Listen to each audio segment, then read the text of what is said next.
you ain't watch Invincible, you weird. Pretty much killed You the need to watch seemingly it, though. invincible Superman, there is always that one character in a series that many people love due to their overpowered nature, warrior spirit, and outright insane feats of strength. Image Comics' Invincible is no exception due to the widely popular buff feline and scourge of the twin galaxies known as Battle Beast, that gave Mark and the New Guardians a thorough ass beating that left them with many pieces to pick up. Yet, such a battle left him bored as the people he was hired to cripple were not even worth killing. Despite not being a main character in the grand scheme of things, he is far and wide one of the coolest and most savage characters that bullied alien civilizations, conquered thousands of worlds, and punished the antagonists that will likely appear in the coming seasons of Invincible. And what better time to cover it than now? So how powerful is this big bad feline?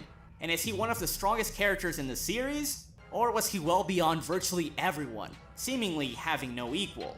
Well, let's go ahead and find out as I go over the entire Invincible series to find out just how strong he really is. And by the way, if you haven't read the comics, I will be going over spoilers, so you have been warned. I ain't read the comics. Without further ado, let's go ahead and dive right in. Thok wasn't always known as Battle Beast throughout the cosmos, but he quickly garnered such a title by fighting fierce warriors, freeing slave populations, and making his neighboring galaxies a better place to live in. Unfortunately, his goal to save a lot of people became shrouded with his warrior spirit and wanting for basically whooping a lot of ass. He acquired such a crazy reputation that, like some Lord Voldemort type shit, just by simply uttering his name, it made entire galactic empires cower in fear. Battle Beast is arguably the best fighter in the series, as he is mentioned in the handbook to being a nearly unparalleled master in all forms of combat, whether it be hand-to-hand, with clubs, swords, or hammers. And even if he were to be disarmed, well, tough luck, because he can gash and rip open adversaries with his razor-sharp claws and mighty strong jaws.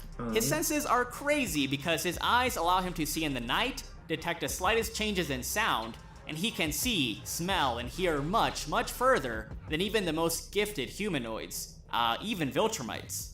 During his mission to seek out worthy adversaries, he was somehow captured by the Viltrumites, likely by ganging up on him.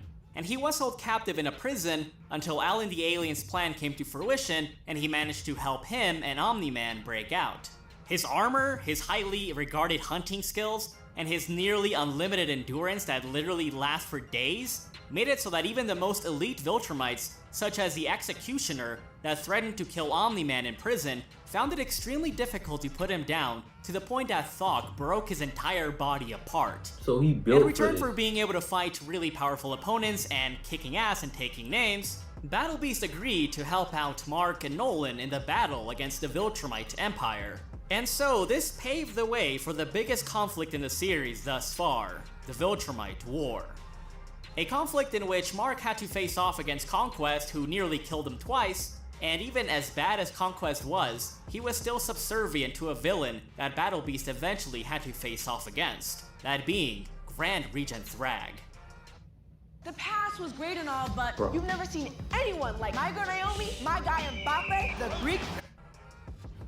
So for starters, to get an idea about how powerful Battle Beast is, we have to get a sense about how powerful non-Viltrumites and other aliens are. For example, we have Universa, whose staff is able to wipe out entire civilizations, and even as powerful as that was, she wasn't able to hurt a Mark who was much, much weaker than he eventually grew to become.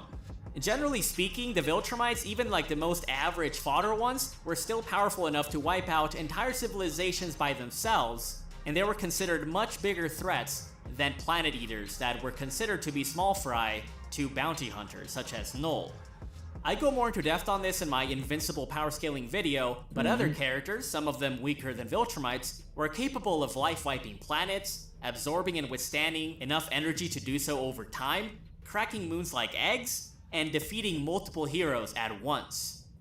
And this speaks volumes because Battle Beast was able to take on not 1 or 2 or 3 or 4, but 5 fucking Viltrumites at the same time and was literally demanding for more to face off against him. And the fact that he was still demanding to fight more is really insane because although Alan the Alien, Mark, and Nolan were powerful enough to take on like 2 to 3, they were never seen as taking on 5. Even Thula, one of the elites, was unable to do anything against him as he literally batted her around, literally beating a group of mother with another mother. If you seen the Invincible Fame TV show, you know how powerful Viltrumice is. Omni-Man, for one. And if you can take on 5 Omni-Mans, if you can take on 5 Omni-Mans,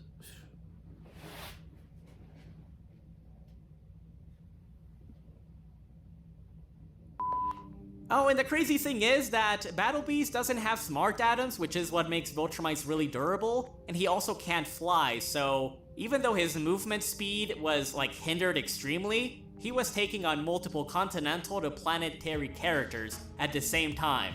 And I mean, what can I say? Battle Beast is just born different.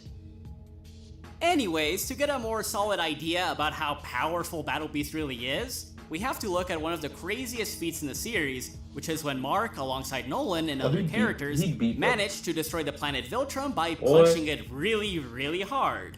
And although they were knocked out by the explosion afterwards for a bit, we do have to keep in mind that this was Mark prior to a lot of boost in power. I mean, he was still growing in potential and in like strength. And the gang clearly weren't at full power because they were fighting a whole army like prior to that. So, I mean, I'd imagine that if you're fighting like Viltrumites that can hurt you, and then afterwards they're trying to destroy their planet, you are not gonna be in tip-top shape, right?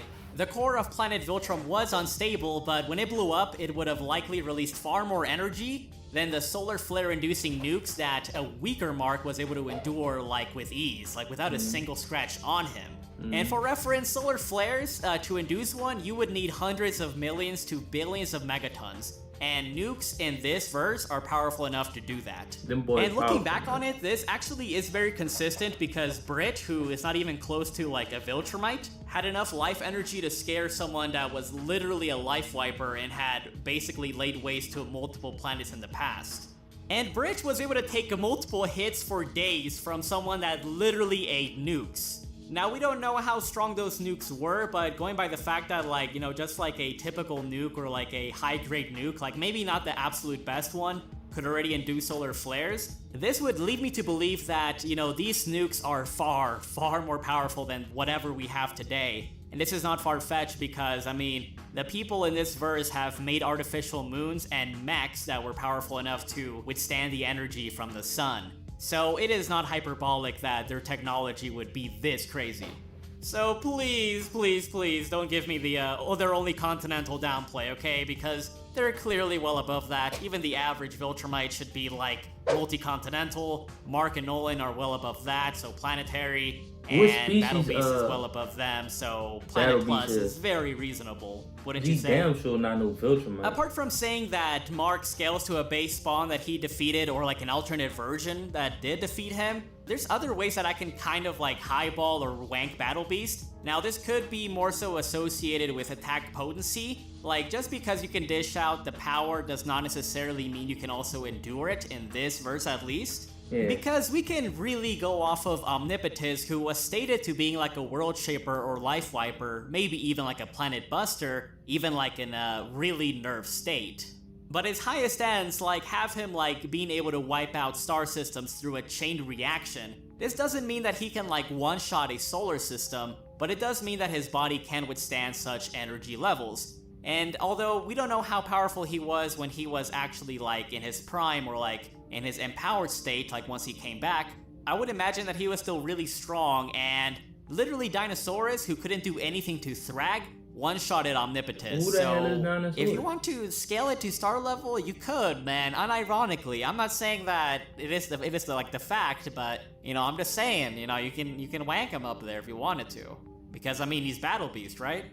Yep. Just in a tangent here, I want to bring up that while reading about Battle Beast, he reminded me a lot of Kenpachi Zaraki, like a character from Bleach. And this character, he's basically like this big bad Chad Soul Reaper, and he was regarded as being one of the strongest characters despite not having any like transformations in his sword, because in this verse like you have the Shikai and the Bankai, which are like two powered up states for your sword. Yeah, Zaraki was still like really powerful even without it. He did eventually obtain it, but if you think about it, Battle Beast, while he was fighting all of those Viltrumites without being able to fly and move at his full potential, was technically like a nerfed Kenpachi.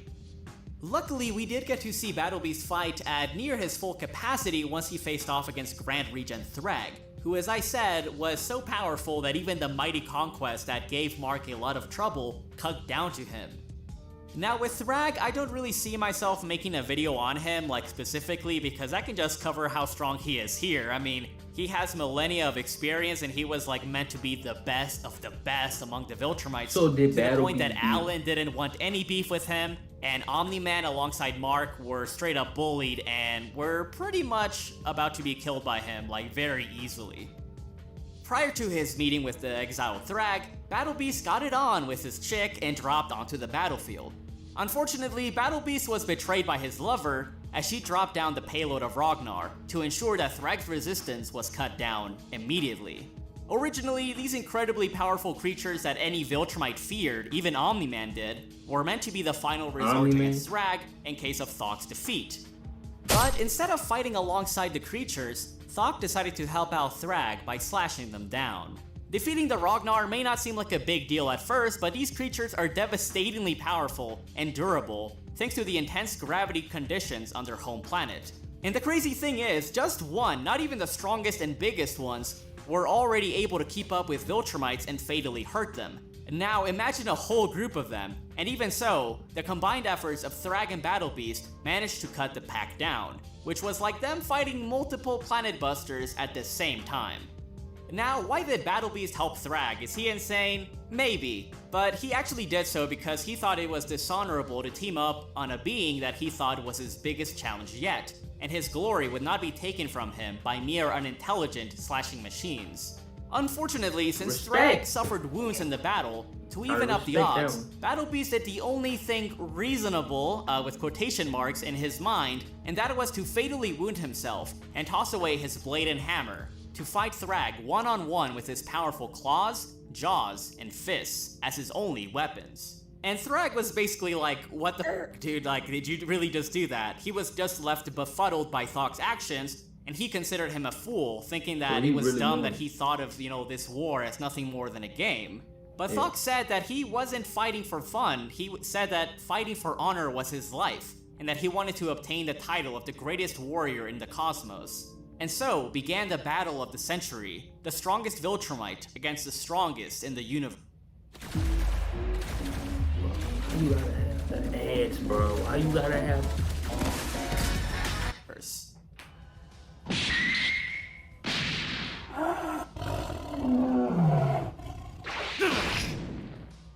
You might think that the battle lasted a few minutes or hours, but no, it lasted entire days, which means that their stamina is ridiculous even while having heavy wounds. Both of their clashes were so powerful that they threatened to destroy the very world that they were fighting on, as Thrag and Thok traded blows, becoming more and more wounded and bloodlusted as the battle went on.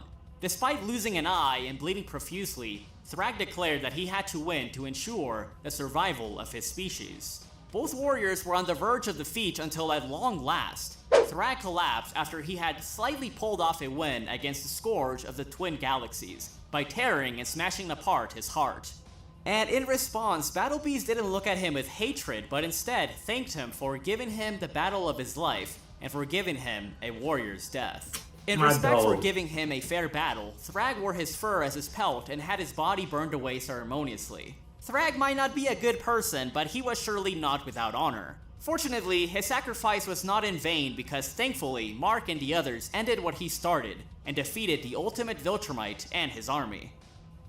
Yeah, Battle Beast lost, but if you think about it, he was still nerfed in the battle because, for one, he didn't have his standard equipment because he tossed his stuff away, he outright hurt himself, and on top of that, he had wasted some of his energy by smashing his partner and giving her the Thok. So, he clearly wasn't at full capability. And if it wouldn't have been for those conditions, I believe that Battle Beast would have defeated Thrag, albeit still with a really good degree of difficulty. Me too. In conclusion, apart from a hypothetical Adam Eve without her mental limitations, who is actually really OP, so if you'd like me to make a video on that, let me know. Or a time skip Mark hundreds of years into the future. Okay. So my dog, Battle Beast, I still didn't get the answer of how powerful he is. But he went against Thrag and them boys got it in for days. I hope they make I hope season 2 of Invincible be like that, boy.